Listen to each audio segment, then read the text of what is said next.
Hello everyone, আশা করি প্রত্যেকে ভালো আছো। আজকে আমাদের আলোচনার বিষয় হলো ষষ্ঠ শ্রেণীর ইতিহাসের লেসন 2, ভারতীয় উপমহাদেশে আদিম মানুষ। তোমাদের যে লেসন 2টা রয়েছে সেটা আজকে আমরা এর মধ্যে থেকে যতটা শর্ট কোশ্চেন আছে, তো সেই শর্ট কোশ্চেনগুলো আজকে তোমাদের আমি এই ভিডিওতে আলোচনা করব। তোমরা অবশ্যই প্রত্যেকে চ্যাপ্টারটা খুব ভালোভাবে পড়বে। তো সেখান থেকে যে সমস্ত শর্ট কোশ্চেন আছে সেই শর্ট কোশ্চেনগুলো শুধুমাত্র আজকের ভিডিওতে দিচ্ছি। 2 নাম্বার 3 নাম্বারের কোশ্চেন আমি নেক্সট ভিডিওতে আলোচনা করব। তো অবশ্যই তোমরা চ্যাপ্টারটা প্রত্যেকে ভালো করে পড়বে। সবার প্রথমে বলি, যারা চ্যানেলে নতুন অবশ্যই চ্যানেলটিকে সাবস্ক্রাইব করে রাখবে রেগুলার ভিডিওর আপডেটগুলো পাওয়ার জন্য। তো দেখো কি কি শর্ট কোশ্চেন এখান থেকে হবে। আমি পুরো চ্যাপ্টারটা থেকে তোমাদেরকে শর্ট কোশ্চেনগুলো আজকে আমি আলোচনা করে দিচ্ছি। দেখো, ফার্স্ট কোশ্চেন বলছে যে এপ কাদের বলা হয় অথবা এপ কি। প্রতিটা কোশ্চেনই কিন্তু খুব গুরুত্বপূর্ণ এবং চ্যাপ্টার থেকে খুব খুঁটিয়ে খুঁটিয়ে কোশ্চেনগুলো করা। তো সেই কারণে কিন্তু প্রত্যেকে ভিডিওটা পুরোপুরি দেখবে, কেউ স্কিপ করবে না। তো উত্তর কি হবে? এপ কাদের বলা হয় অথবা এপ কি, উত্তর লিখব উন্নত শ্রেণীর লেজবিহীন নর বানরকেই বলা হয় এপ।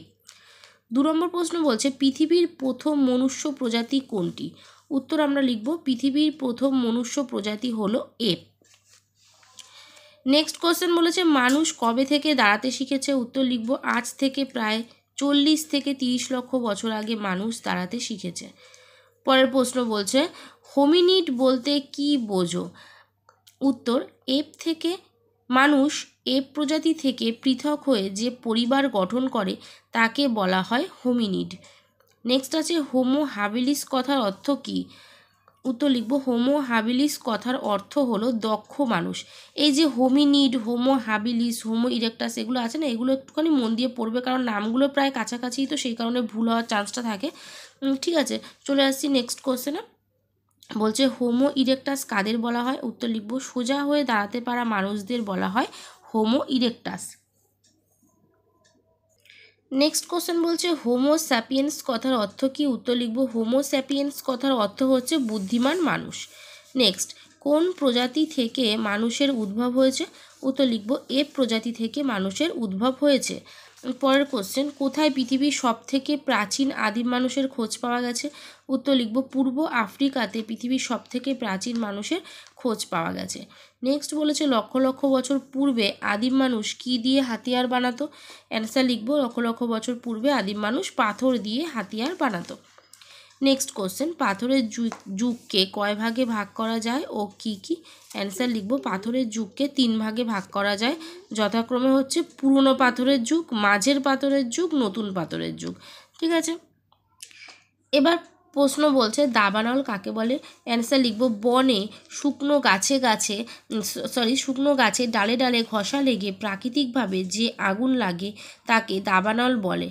নেক্সট কোশ্চেন, আদিম মানুষের জীবনের প্রথম গুরুত্বপূর্ণ আবিষ্কার কি? উত্তর লিখব আদিম মানুষের জীবনের প্রথম গুরুত্বপূর্ণ আবিষ্কার হলো আগুনের ব্যবহার। নেক্সট কোশ্চেন বলছে ভারতীয় উপমহাদেশের কোথায় পুরনো পাথরের যুগের হাতিয়ার পাওয়া গেছে? উত্তর হবে কাশ্মীরের সোয়ান উপত্যকায় পুরনো পাথরের যুগের হাতিয়ার পাওয়া গেছে। নেক্সট কোশ্চেন,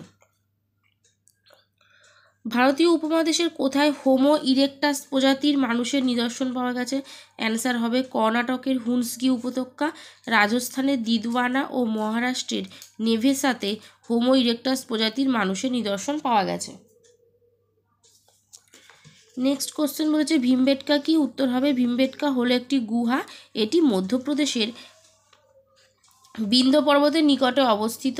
এখানে আদিম মানুষের আঁকা গুহাচিত্র পাওয়া গেছে। নেক্সট কোশ্চেন, হুন্সগি উপত্যকা কবে আবিষ্কৃত হয়েছে? এটি কোথায় অবস্থিত? উত্তর হবে 1983 খ্রিস্টাব্দে হুন্সগি উপত্যকা আবিষ্কৃত হয়েছে। এটি কর্ণাটকের গুলবর্গা জেলার উত্তর পশ্চিমে অবস্থিত। পরের প্রশ্ন বলছে ভারতীয় উপমহাদেশের কোথায় কোথায় মাঝের পাথরের যুগের নিদর্শন পাওয়া গেছে?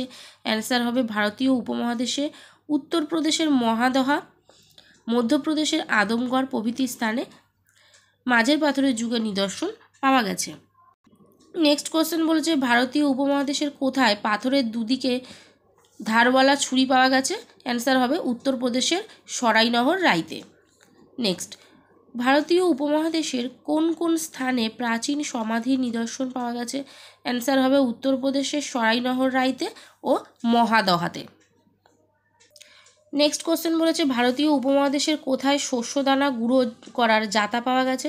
উত্তর হবে উত্তরপ্রদেশের সরাইনগর রাইতে শস্যদানা গুঁড়ো করার জাতা পাওয়া গেছে।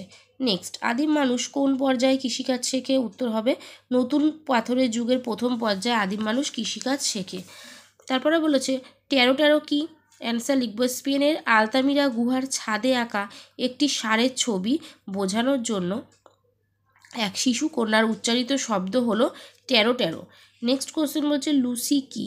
অ্যান্সার হবে লুসি হলো আফ্রিকা মহাদেশের ইথিওপিয়ায় হাদার নামক স্থানে প্রাপ্ত একটি মেয়ের কঙ্কাল। নেক্সট বলেছে রাজস্থানের কোথায় আদিম মানুষের বসতির চিহ্ন পাওয়া গেছে? অ্যান্সার হবে রাজস্থানের বাগড়ে আদিম মানুষের বসতির চিহ্ন পাওয়া গেছে। তাহলে সেকেন্ড চ্যাপ্টার থেকে শর্ট কোশ্চেনগুলো আজকে আমি আলোচনা করে দিলাম। তোমাদের 2 নম্বর 3 নম্বরের কোশ্চেন আমি নেক্সট ভিডিওতে আপলোড করব। অবশ্যই প্রত্যেকে ভিডিওটা পুরোপুরি দেখো, চ্যানেলটি সাবস্ক্রাইব করে রাখো নেক্সট ভিডিওগুলো দেখার জন্য। ভিডিওটা লাইক করতে কিন্তু কেউ ভুলো না। তো চলো আজকের মতো এখানেই টাটা, দেখা হবে নেক্সট ভিডিওতে।